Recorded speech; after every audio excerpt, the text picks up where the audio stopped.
Hello, and thank you for listening to this episode of the Billy Newman Photo Podcast. I'm here with Marina Hansen. How you doing, Marina? Hey, I'm doing good, Billy. Thanks for having me on. Thanks for doing a podcast with me, hanging out in the studio. I think it'll be kind of fun. We got a couple photographs, I guess, to talk about, or well, a couple things that we were doing today. Because just yesterday we were out hanging out together out near Junction City in those open like Yeah, those grasslands out there, fields. those fields and stuff, and they just put a bunch of sheep out there, and we got lucky catching some really nice sunlight that Yeah, evening. Which in December now that we're already in December and like going through November, there's a lot of kind of cloudy, yucky evenings. very cloudy. Yeah, we got really lucky. That was a cool trip. I liked getting to do that. There were a lot of clouds for that trip, but there were some cool little spaces in them that the sun was coming through and the light looked so pretty. Yeah, yeah. There's some really nice times through that where there's that little gap, that real tiny gap in the line of the clouds where the sun passed through it as it was setting, and you just got a whole lot of really nice golden light Really golden during that toned. time. Yeah, it was so pretty. Yeah, it was Yeah, really and cool. they're like you were saying, they've got those sheep out there. So they're a bunch of cute sheep that were running around the field, Yeah, we hanging got a out. few of them. There's a few young sheep out there that are running around that are still cute. So it was kind of fun going out there. We had the telephoto lens, Yeah, and that telephoto was so fun to have. We were I guess across on the other side of this little stream that was over there, and then there was the field with the gate or the fence around it. So we were pretty far away from where the sheep were. yeah, we were pretty far from them. I do. Yeah, I remember we were like a ways out, but it was cool. It was cool going up to that spot with that irrigation ditch that ran through and taking some pictures around there. I like working with the telephoto and then the wide angle. It was fun to go Yeah, back and forth between those two. yeah, And I I liked really working like with it. the wide angle on like now having full frame stuff that I work on, or like I guess like when we decided to start taking a lot of film photos, we kind of shifted over to what a full frame perspective would be Hmm. for taking a lot of the pictures. That's really been nice. Or you notice the benefit when you're working with the really wide angle because I think like on a Definitely. crop sensor that 14 millimeter becomes like a 24 millimeter, Yeah, something like that. Like it comes in quite a bit, and that's a big difference. Like there's a lot of scope that really gets narrowed down between 14 and 20 24, whatever it is. I But noticed that a lot. I yeah, noticed that between using your D3, which is really cool with the 14 millimeter on it, and then my D7000 is a crop. yeah, And the 14 looks really cool on it. It's definitely different, but I noticed it's a lot more cropped in than it is yeah, on your it's camera. interesting. Yeah, I was kind of surprised, but yeah, it's almost feels like 180 like on this sometimes. Like it's so Yeah, far out you can almost see like edge to it's edge. really wide. Yeah, and I noticed it a bit where yeah, on the cropped it's quite a bit more pulled in, but it's been really fun to use. I think it's been pretty cool getting to run around with it and take a bunch of photos and video and stuff with it. But I liked a few of those photos of you with the telephoto on your camera, Yeah, kind of with your back to the sunlight. I thought that was a really cool set of photos. What I noticed though with the telephoto, I mean, it kind of makes sense, but since it's such a wide angle, what we were noticing when we were shooting is that like since we're about the same height, and we're standing taking pictures, right. it always ends up that your head is sort of pulled to the horizon line of whatever's Yes. going on behind you because like our perspectives are about the same Right. to the horizon. So everything's kind of like on that line. And you really have to work when you're taking pictures at the wide angle to sort of pull those elements away from each other visually, like the horizon line and like your head in this case, or whatever the subject matter is. So it seemed like I had to get like really low or really high to get those photos to work out the right way. I've noticed that too with pictures I've done for you. Your head ends up right in that line most of the time, and yeah, I have to kind of crouch down or stand on my toes. Yeah, it's something in portraits. I guess you have to be pretty, or you just have to be like aware of like how your angle is working out Hmm. because it ends up that like there's that horizon line in the back that always intersects someone's head, and it's frustrated me a few times in like different photos I've taken of you or different places we've gone where whatever case that is that happens, but it seems to be very apparent in the wide angle. Like the wider the angle, the more that it's kind of pulling you down to that perspective line Right. because it's sort of compressing all of that information down into a shorter amount of space so that it can be wider in that frame. Hmm. And it's kind of a tricky optical illusion that it's creating in that a much space of glass. Like if you think of the frame of just what perspective it should be showing you, it should be something like that's kind of native to what we would understand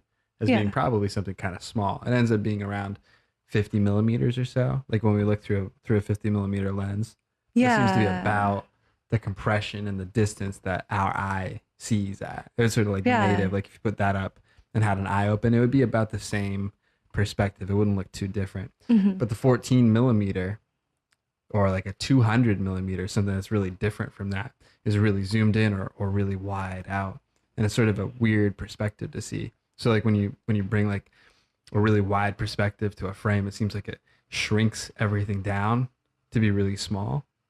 And it makes like the Yeah. visual mass of everything really tiny. Yeah. I've noticed that too with the difference between them.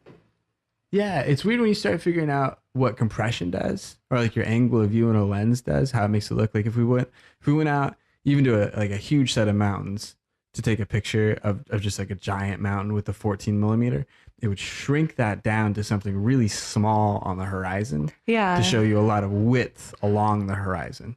Even if we were right up next to a giant mountain, but if we photographed that same mountain with an 85 millimeter or 100 millimeter focal length, Yeah. you would Looks feel really a lot more big. compression, and it would Hmm. probably take up most of the space of the frame of the photograph, so you get more visual mass to display how big the mountain is. It's just kind of strange how that is. It is, yeah. I noticed that when I was using the telephoto on that photo trip we did to the wildlife refuge a few weeks back now, Sure. and I was taking some photos of the little hills and mountains that are kind of far out around there. And yeah, I was thinking, wow, these mountains look huge. They look like they're just the whole photo, and they look so compressed and so massive. Yeah, and Even present. though, Yeah, yeah, they're really present. They're very filling of yeah. the space. That's a thing about that, how you use your tools and photography to sort of display that visual information. Because like Hmm. it's sort of that same thing like when you look at the moon. On that summer night when the moon's rising up on the horizon, it's full and it just looks huge. And Yeah, it's that optical illusion almost where our minds give it a lot of presence. But if yeah, we were to take a photograph of it, even fairly, it just wouldn't really appear to be that present to us. right. And so to bring that feeling back in a photograph, the photographer, like we have to kind of choose those elements, those pieces that bring that kind of feeling back into it.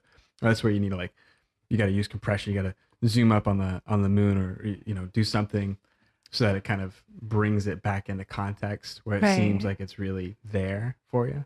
Or even taking pictures of mountains.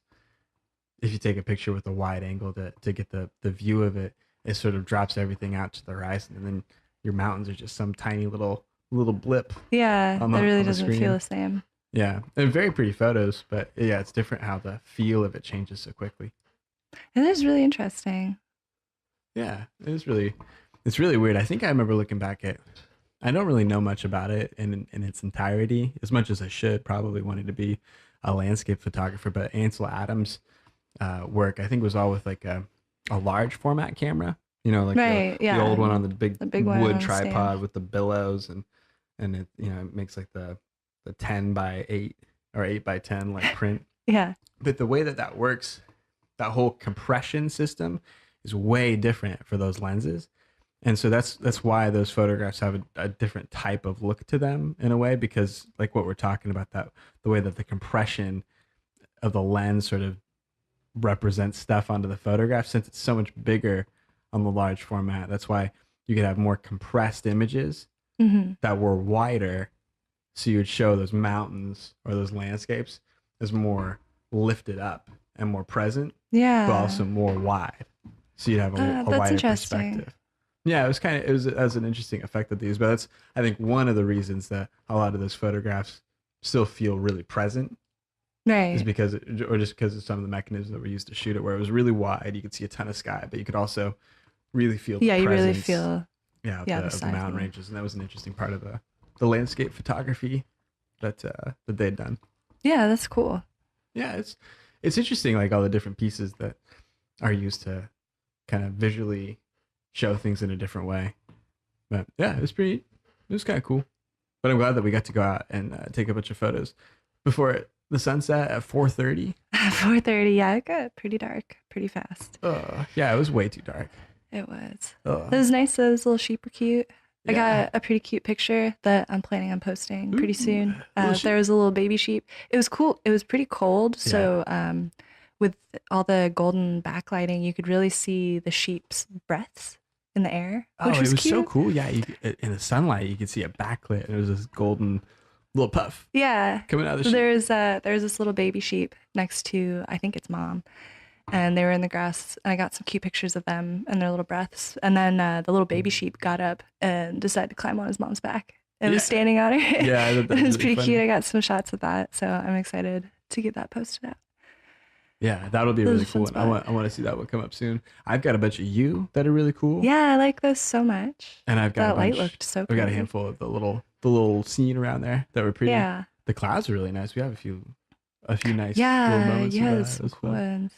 But yeah, we got to do more stuff like that. Yeah, I really liked More little it. drop-ins if we get a couple minutes of nice light. We got to try and do more photos. Yeah, I think so. I think it's really worth it, like during this time of year, to get out for the half hour of the day. That's Oh, yeah. fun to do that and get to do it, because those days seem to be a little bit further between now. Yeah, it definitely is. But yeah, thanks for doing a podcast. Thanks, Recording another Billy. episode of the Billy Newman Photo Podcast. I think this is episode 67 Oh wow. in total. Yeah, I think there might be one that's not yet posted, but yeah, I think this is like episode 67. So thanks a lot for getting into the studio a little more, doing some more little things. It's been fun. Thanks, Billy. I appreciate it. So on behalf of Marina Hansen, my name is Billy Newman, and thank you very much for listening to this episode of the Billy Newman Photo Podcast.